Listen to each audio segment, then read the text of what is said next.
সুরবাজ লাইফস্টাইলের নতুন আর একটা ব্লগে আপনাদের আজকে স্বাগত জানিয়ে আজকের ব্লগটা শুরু করছি। আজকের দিনটা শুরু করছি। আশা করি আপনারা সবাই ভালো আছেন, আমরাও ভালো আছি। তো আজকে হচ্ছে গিয়ে বুধবার, আর এখন বাজে হচ্ছে 10:30। এই মাত্র সব জলখাবার টাবার খাইয়ে মানে ভাতটা বসিয়ে দিয়ে এসে একটুখানি বসেছি। আজকে আবার প্রচুর গরম লাগছে। কালকের দিনটা একটু ঠান্ডা ঠান্ডা লাগছিল। আচ্ছা, সোমবার আর মঙ্গলবারে যে বৃষ্টি হবে বললো, ঝমঝমিয়ে, কোথায় বৃষ্টি? সোমবার কিন্তু মেঘ করেছিল, একটুখানি মেঘলা করেছিল, ওই জন্য মনে হয় একটু একটু ঠান্ডা লাগছিল। কিন্তু আজকে আবার সেই গরম প্রকট একবারে। যাই হোক, জলের কষ্ট মনে হয় এবার একটুখানি মিটবে। কেন কি আজকে সকালবেলাতে যখন আমার কাজের দিদিরা কাজ করতে এসেছিল, তখন শুনলাম যে এই আমাদেরই মোড়ের পাড়ার মোড়ের কাছে নাকি ওই নতুন পাইপ বসানো হচ্ছে, মানে মাটি খুঁড়ে। সব পুরনো পাইপে নাকি সব ময়লা জমে গেছে, পরিষ্কার তো করে না সে, মানে এমন ময়লা জমে গেছে যে সেখান দিয়ে নাকি জল আসছে না। ওই জন্যই জলের এত কষ্ট হচ্ছে, নইলে জলের সমস্যা কিছু নেই। আর ওই জন্য সব নতুন পাইপ এনে নাকি বসানো হচ্ছে শুনলাম, জানি না এখন। তাইতে মনে হয় জলের সমস্যা একটু মিটবে। সকাল থেকে তো জল আসেনি, ট্যাঙ্কিতে যা জল ছিল সেটাকেই তুলে দিয়েছি। এই 12টার সময় জল শেষ হয়ে যেতে গিয়ে দেখি যে হ্যাঁ, বেশ খানিকটা জল হয়েছে। তাইতে মনে হচ্ছে যে জলের সমস্যাটা মনে হয় এবার একটুখানি মিটবে, দেখা যাক। আর ডাক্তার সাহেব তো যেমন বেরিয়ে যায় কাজে, সকালে বেরিয়ে গেছে, যিশুও বেরিয়ে গেছে কাজে। তো এই আর কি, ওই একটু অনেকেরই ফোন এসছে কালকে, জানেন, ফোনটা ধরা হয়নি তালে গোলে, মানে ধরবো করে ভুলেও গেছি আর নানা কাজে ব্যস্তও হয়ে গেছি। তারপরে কালকে ওই যে বাজার টাজার গেলাম, করলাম, ওই জন্য ফোনটা ধরা হয়নি। তা দেখি আপনাদের সঙ্গে কথা বলার পর রান্নাবান্না শুরু করার আগে একটুখানি ভাতটা বসিয়ে নেব, ভাত আর ডালটা বসিয়ে নিয়ে ওদের সঙ্গে একটুখানি ফোনে কথা বলবো। তো যাই হোক, চলুন আপনারা সঙ্গে থাকুন, দেখতে থাকুন। শ্রাবণীদি ফোন করেছিল, জানেন তো। শ্রাবণীদি হচ্ছে আমার জিমের বান্ধবী। হ্যাঁ, শ্রাবণীদি শুনলে এখনই বলবে এই আমার কথা বলছিস। হ্যাঁ, তো বলছি কেন কি শ্রাবণীদির সঙ্গে আমার খুব বলতে পারেন বন্ধুত্বটা খুব ঘনিষ্ঠ। আমাদের অসম বয়সের বন্ধুত্ব, তাতে কি এসে গেল? অসম বয়স, বন্ধুত্বে কি বয়স লাগে? বন্ধুত্বে বয়স লাগে না। আমরা একে অপরের কাছে একদম খোলামেলা কথাবার্তা বলতে পারি, মনের কথা বলতে পারি, প্রাণের কথা বলতে পারি। এই শ্রাবণীদির সঙ্গে মনে পড়ে, জানেন, ওই শ্রাবণীদি প্রথম যখন গেলাম না, তখন ওরা সবাই নিজেরা যোগা করতো, আর আমি যন্ত্রতে ব্যায়াম করছি, ওদের মাঝে যেতে ইতস্তত বোধ করতাম। নতুন তো, যে কি জানি আমি আগ বাড়িয়ে গেলে কি মনে করবে। এই শ্রাবণীদিই ডাকতো যোগা করতে করতে, পূর্বা এসো না, আমাদের সঙ্গে জয়েন করো করে আস্তে আস্তে নানাভাবে শ্রাবণীদির সঙ্গে আমার ঘনিষ্ঠতাটা বাড়ে। খুব ভালো বন্ধুত্ব হয় আমাদের। তো আমি তো বলবো অসমবয়সের বন্ধুত্ব বেশি সুন্দর। হ্যাঁ, তো যাই হোক, শ্রাবণীদি প্রায়ই ফোন করে, যখনই সময় পায়। ও তো কাজে ব্যস্ত থাকে, যখনই সময় পায় পূর্বা কেমন আছো, পা কেমন আছে, সব সময় জিজ্ঞেস করে। তাই কালকে ফোন করেছিল, তো আমি ফোনটা ধরতে পারিনি, ব্যস্ত ছিলাম। সেই জন্য আজকে সকালবেলায় আমি ফোন করেছিলাম, দিয়ে বেশ অনেকক্ষণ কথা হলো। ওই ফোন করলে এবারে গল্প শুরু হয়ে যায়, আর কথা শেষ হতে চায় না। তো এই শ্রাবণীদির সঙ্গে একটা মজার কথা বলি, শুনুন। তখন আমি যন্ত্রে ব্যায়াম করছি, আর শ্রাবণীদি বোধহয় যোগা করছে, কি একটা নিয়ে যেন কথা উঠেছে, অত মনে নেই। কারণ আমি বলছি, জানো তো শ্রাবণীদি, আমার যখন 60 বছর বয়স হয়ে যাবে, আমি না তখন শাড়ি পরবো। বলে কেন রে, হঠাৎ করে এরকম মন্তব্য, কি হয়েছে মস্তিষ্কে? আমি বলি হ্যাঁ গো, তখন তো বুড়ি হয়ে যাব, আর ছেলের বউ এসে যাবে, তখন কি আর এইসব পোশাক আশাক করে ঘুরবো? তখন আমি ঠিক করেছি, তখন আমার আলমারিতে যত শাড়ি আছে সব একটা করে বের করবো আর পরবো, জানো তো, তখন আমি শাড়ি পরে ঘুরবো।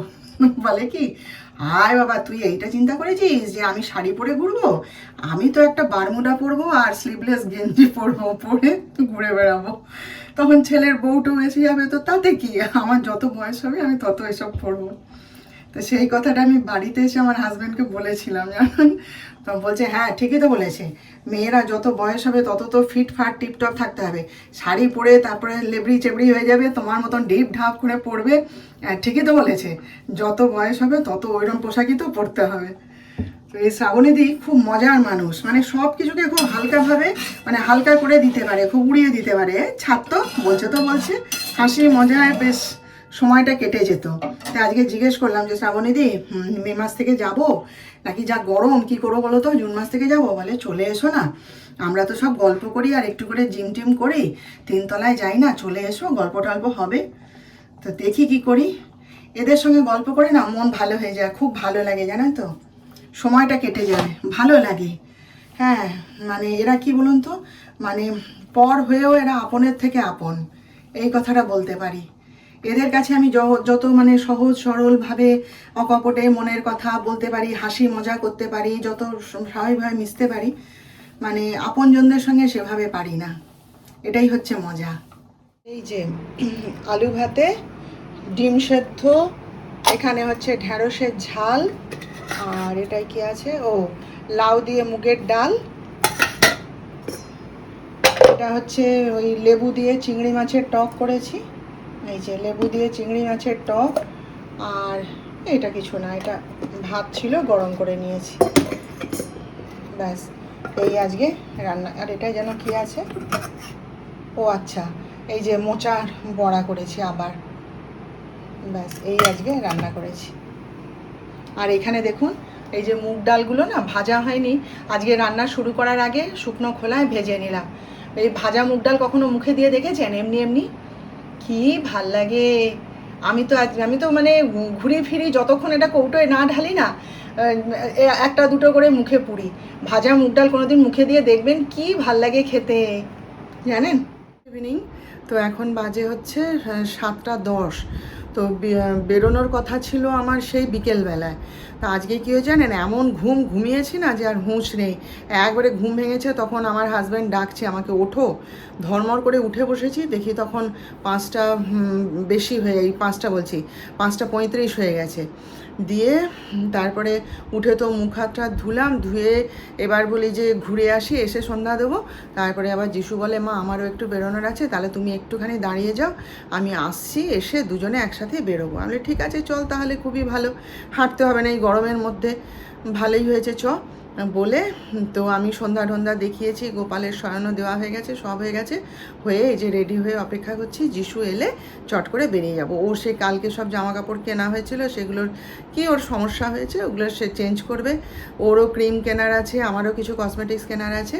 আপনি চল তাহলে যাই। তারপরে কালকে বৃহস্পতিবার, তারপরের দিন শুক্রবার, ঠাকুরের ফুল পান বেলপাতা এই সমস্ত কিনতে হবে, সেই জন্যে যাচ্ছি আর কি। তো আর ডাক্তার সাহেব তো ঘরেই আছে, বাকি কথা এসে আপনাদের বলবো।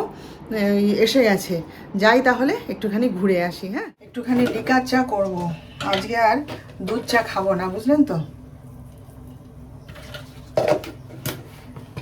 বিকেলবেলায় যে দুধ চাটা খাই সেটাও খাওয়াও হয়নি, এই বিকেলবেলায় যে লিকার চাটা খাই সেটাও খাওয়া হয়নি।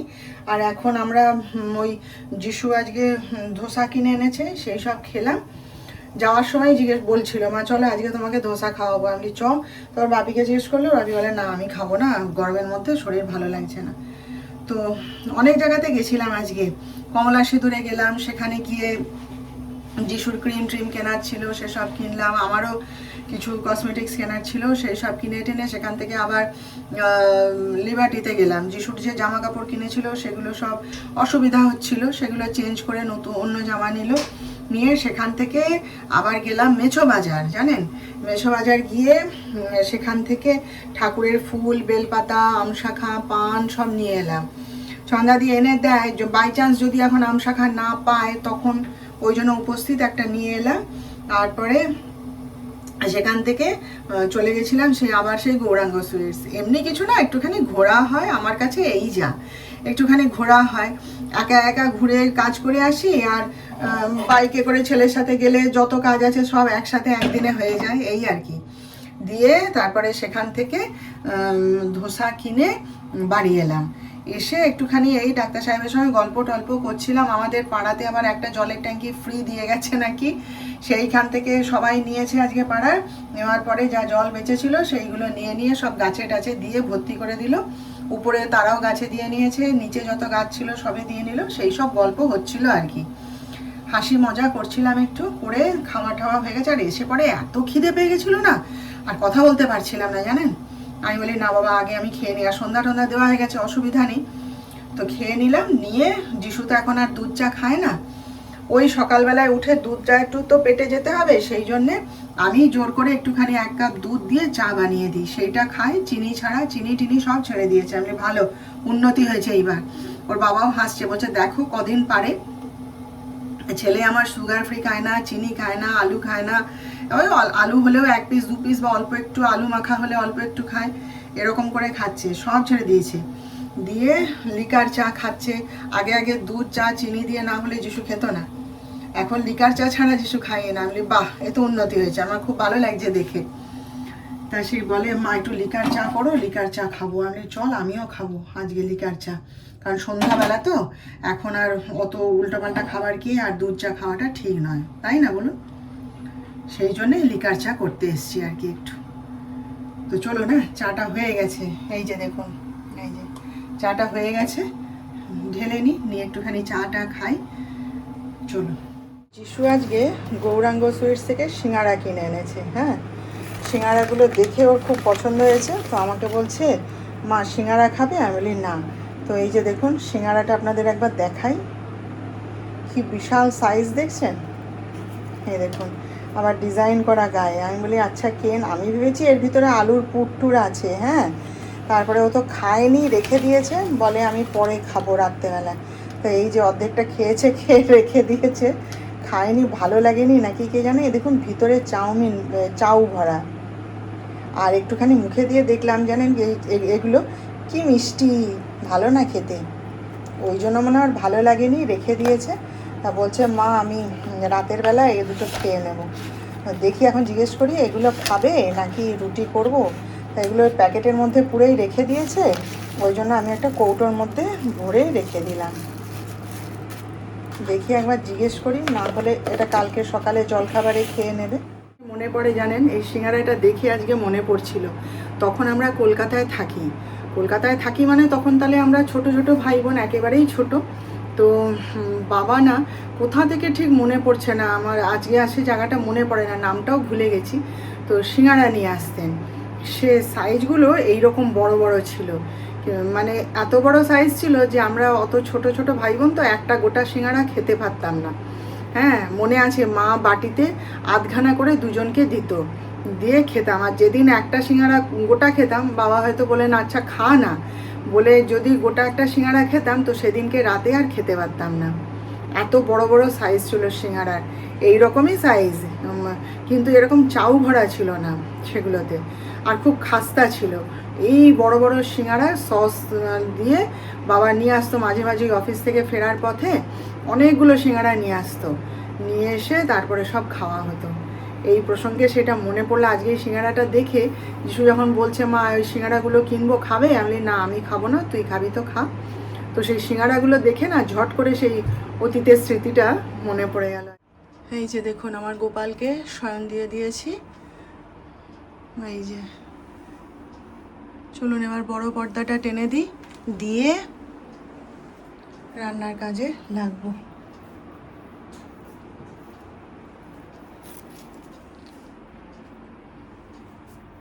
আজকের মতন ঠাকুরের শয়ন দিয়ে দিলাম,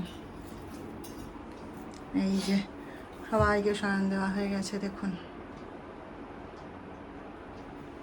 তো 10:30 বাজে। হ্যাঁ, তো একটু দেরি করেই আজকে রান্নাবান্না বসালাম, কেন কি সবারই তো পেট ভার, একটু কাজে ব্যস্ত ছিলাম, ওদিকে ঘরটরগুলো গুছাচ্ছিলাম, পাম্পে জল তুললাম। জলটা তোলার সময় একটু কাছেই থাকি, কারণ বেশিক্ষণ তো চালানো যায় না, 10-15 মিনিট চালিয়ে বন্ধ করে দেবো, ওই জন্য পাম্পটা চালিয়ে দিয়ে না কাছে পিঠেই থাকি। যদি বেশিক্ষণ হয়ে যায় বাবা তখন বকা খাবো, ওই জন্যে পাম্প চালাই, তো পাম্পটা চালিয়ে ওখানে দাঁড়িয়ে থাকি, জল তোলা হয়ে গেলে তারপরে অন্য কাজ করি। এইসব করে তারপরে এসে রান্নাঘরে ঢুকলাম। আর আজকে তো সব সন্ধ্যা থেকে তো পেট ভার, ডাক্তার সাহেবও দুধ আর বিস্কুট খেয়ে নিয়েছে, সেই জন্য তাড়াহুড়ো নেই। রুটি আর আলু ভাজা করব।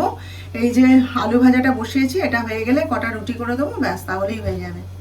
আর যিশুকেও বারণ করে দিয়েছি, আমি সব সমোসা এখন আর খেতে হবে না রাত্রেবেলায়, ধোসা তো খেয়েছিস, ওগুলো তুলে রেখে দে, কালকে সকালে জলখাবারে খেয়ে নিবি। এখন দুটো রুটি আর আলু ভাজা করে দিচ্ছি, খেয়ে নে। তো রাজি হয়ে গেছে, বলছে হ্যাঁ তাই দাও, তাই খাবো। তো ব্যাস শুকে গেল তাহলে। এই আস্তে আস্তে ধীরে সুস্থে করেই হয়ে যাবে, 10:30 এখনো বাজেনি, বাজতে যায়। করে ফেলবো চট করে। তো চলুন তাহলে আজকের মতন আমি এখানেই রেখে দিলাম। কালকে আবার আপনাদের সামনে আসব নতুন বিষয়ে, নতুন ব্লগে। তো আপনারা সবাই ততক্ষণ ভালো থাকবেন। আর আমার আজকের ভিডিওটা ভালো লেগে থাকলে একটা লাইক, শেয়ার ও সাবস্ক্রাইব প্লিজ করে দেবেন।